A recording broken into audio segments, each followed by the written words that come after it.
ओम शांति। अव्यक्त बाप दादा के मधुर महावाक्य है। शिक्षा देने का स्वरूप अपने स्वरूप से शिक्षा देना।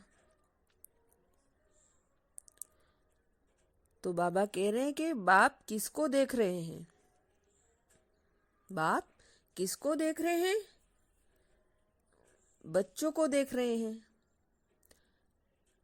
बाबा पूछ रहे हैं कि आज की मुरली में क्या सुनाया था? आप सभी किसको याद करते हो? बाबा इस मुरली में कह रहे हैं कि बाप किसको देख रहे हैं? तो बच्चों को देख रहे हैं। पर आज की मुरली में क्या सुनाया था? आप सभी किसको याद करते हो? बाबा पूछ रहे हैं। सोचो अंदर से, आप किसको याद करते हैं? तो बाप, टीचर, सदगुरु को। तो बाप दादा भी सिर्फ बच्चों को ही नहीं, लेकिन तीनों संबंधों से, तीनों रूप से देखते हैं। बच्चे तो सभी हैं, लेकिन टीचर रूप में क्या देखते हैं? नंबरवार स्टूडेंट को देखते हैं। और गुरु रूप से किसको देखते हैं? मालूम है? बाबा पूछ रहे हैं कि गुरु रूप से किसको देखते हैं? टीचर रूप से तो नंबरवार देखते हैं, पर गुरु रूप से किसको देखते हैं? मालूम है?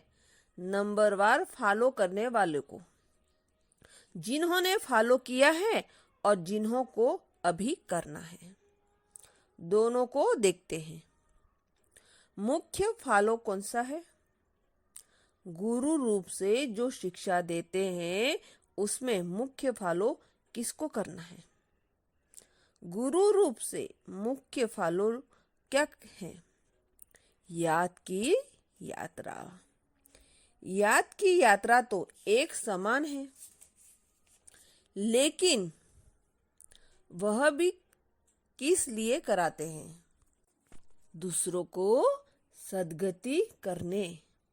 पहले अपने को क्या फॉलो करना पड़ेगा?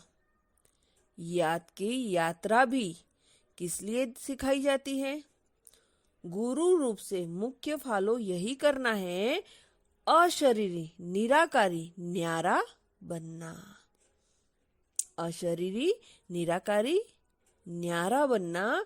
याद की यात्रा भी इसीलिए करते हैं कि साकार में रहते निराकार और न्यारे अशरीरी हो रहे हैं।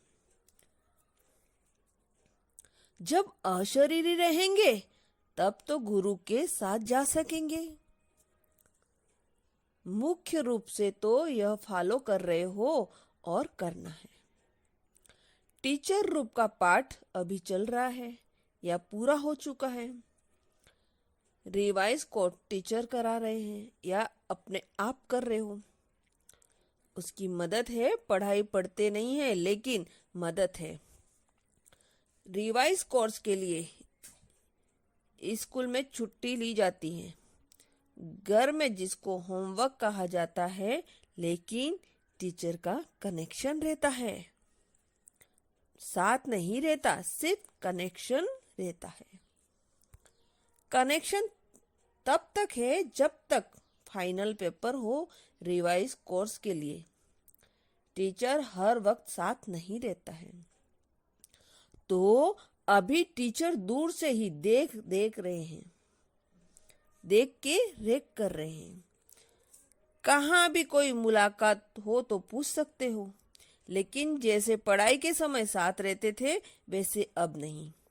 अब ऊपर से बैठ अच्छी रीति देख रहे हैं कि रिवाइज कोर्स में कौन कौन कितने शक्ति से, कितनी मेहनत से, उमंग उत्साह से कोर्स को पूरा कर रहे हैं।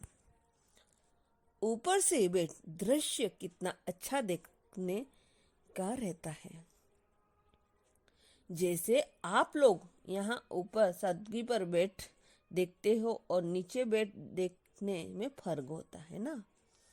इससे भी ऊपर कोई बैठ देख में कितना फर्क होता है, बुद्धि बल से महसूस कर सकते हो। क्या अनुभव होता है? आज अनुभव सुनाते हैं।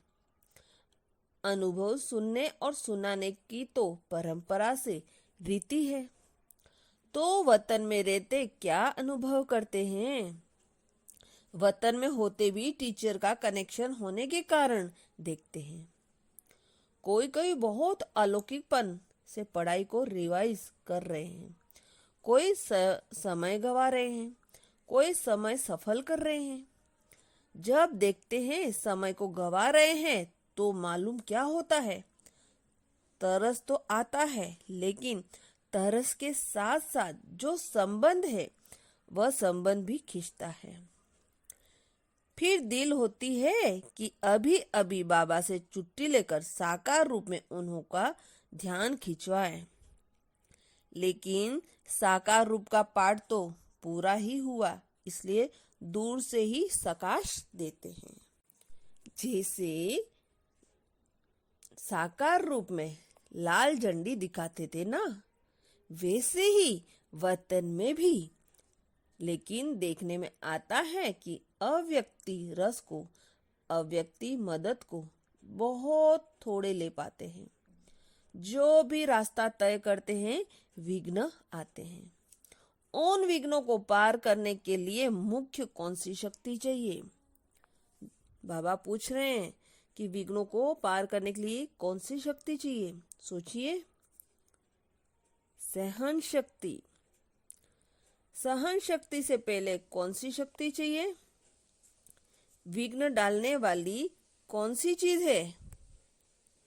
विघ्न डालने वाली कौन सी चीज है? बाबा पूछ रहे हैं। माया। सुनाया था ना कि विघ्नों का सामना करने के लिए पहले चाहिए परखने की शक्ति, फिर चाहिए निर्णय करने की शक्ति। जब निर्णय करेंगे यह माया है वह अयथार्थ है, यह माया है या अयथार्थ है, फायदा है या नुकसान है, अल्पकाल की प्राप्ति है व सदा काल की प्राप्ति है।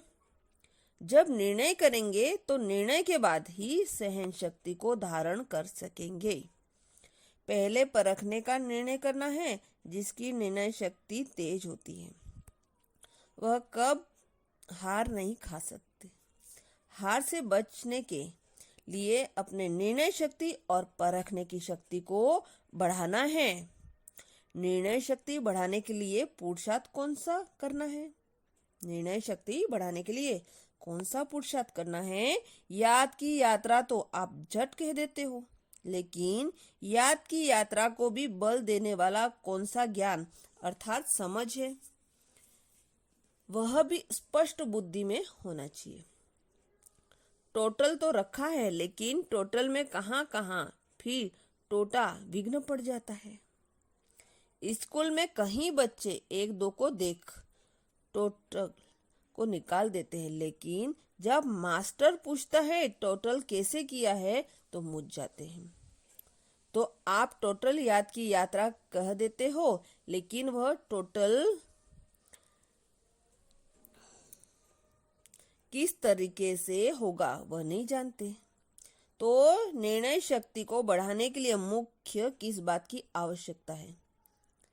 विचार सागर मंथन। विचार सागर मंथन करते करते सागर में ही डूब जाएं। तो कहीं ऐसे बैठते हैं विचार सागर मंथन करने, लेकिन कोई कोई लहर ऐसी आती है जो साथ ले जाती है। जैसे कोई की स्थूल शारीरिक ताकत कम हो जाती तो ताकत की खुराक दी जाती है, वैसे ही निर्णय शक्ति को बढ़ाने के लिए मुख्य खुराक यही है जो पहले भी सुनाया। अशरीरी, निराकारी और कर्म से न्यारे। निराकारी व अशरीरी अवस्था तो हुई बुद्धि तक, लेकिन कर्म से न्यारा भी रहे और निराला भी रहे। जो कर्म को देखकर के लोग भी समझते हैं यह तो निराला है, यह लौकिक नहीं अलौकिक है। तो निर्णय शक्ति को बढ़ाने के लिए यह बहुत आवश्यक है। जितना बातों को धारण करेंगे उतना ही अपने विघ्नों को भी मिटा सकेंगे, और जो सृष्टि पर आने वाले विघ्न हैं उन्हों से बच सकेंगे। शिक्षा तो बहुत मिली, लेकिन अब क्या करना? शिक्षा स्वरूप बनना है। शिक्षा और आपका स्वधर्म अलग नहीं होना चाहिए। आपका स्वरूप ही शिक्षा होना चाहिए। स्वरूप से ही शिक्षा दी जाती है। कहीं बातों में वाणी से नहीं दी जाती, लेकिन अपने स्वरूप से शिक्षा दी जाती है। तो अब शिक्षा स्वरूप बन करके अपने स्वरूप से शिक्षा देनी है। शिक्षा तो बहुत मिली है, कोर्स तो पूरा हुआ ना। एक प्रश्न पूछा था कि अब जो बाप दादा अन्य तन में आते हैं तो जैसे साकारी रूप में मुरली चलाते थे वैसे ही क्यों नहीं चलाते? क्योंकि वैसे ही मुरली नहीं चला सकते। क्यों भाषा बदली? क्यों तरीका बदली? ऐसे प्रश्न बहुतों को उठता है। लेकिन तुम भाषण कर सकते हो तो बाप दादा को कोई भी तन द्वारा मुरली चलाना मुश्किल है। लेकिन क्यों नहीं चलाते? दो चार ने अपने विचार सुनाए। जिस तन द्वारा पढ़ाने का पाठ था वह पढ़ाई का कोर्स तो पूरा हुआ, अब फिर पढ़ाई पढ़ाने के लिए नहीं आते। वह कोर्स था उसी तन द्वारा पाठ का पूरा हो चुका है। अभी तो आते हैं मिलने के लिए, बहलाने के लिए। और मुख्य बातें कौन सी है? जैसे अशरीरी कर्मातीत बन करके क्या किया? 1 सेकेंड में पंछी बन उड़ गया। शारीरिक साकार शरीर से 1 सेकेंड में उड़ना ना। तो अब पढ़ाई पूरी हुई, बाकी एक कार्य रहा हुआ है साथ में ले जाने का। इसलिए अब सिर्फ मिलने अव्यक्त शिक्षाओं से बहलाने उड़ाने के लिए आते हैं। पढ़ाई के पॉइंट्स, पढ़ाई का रूप अब नहीं चल सकता। अब कोर्स रिवाइज हो रहा है, लेकिन कितने समय में रिवाइज करेंगे? कितने तक कोर्स पूरा हुआ है? अब यह भी को निर्णय करना है कहाँ तक रिवाइज कोर्स हुआ, कितना समय अब चाहिए। साकार तन के हर कर्म, हर स्थिति में अपने को भेंट करना, उनको देखते या लक्ष्य रखते अपने को देखो, फिर पता पड़ेगा कि कहाँ तक। लक्ष्य तो बता दिया, फिर कैसे अपने को परखना, फिर उत्तर देना। दूसरा प्रश्न यह देते हैं, होमवर्क तो तुम्हारा चल ही रहा है, उसमें विशेष क्या खिंचवाते हैं? यह तो पाठ भावी है, प्रमाण हुआ, उसका साकार रूप में अव्यक्त क्यों बताया? इसके भी कहीं गूढ़ रहस्य है। इसकी गहराई में जाना, सागर की लहरों से नहाने लग जाना, लेकिन सागर के तले भी जाना, फिर जो रत्न मिले वह ले आना। सोचना कि इसका गूढ़ रहस्य ड्रामा में क्या नुधा हुआ है। ऊपर कोई गूढ़ रहस्य है, बिना रहस्य के तो कोई भी चलन हो नहीं सकती। अच्छा, अब टाइम हो गया। ओम शांति।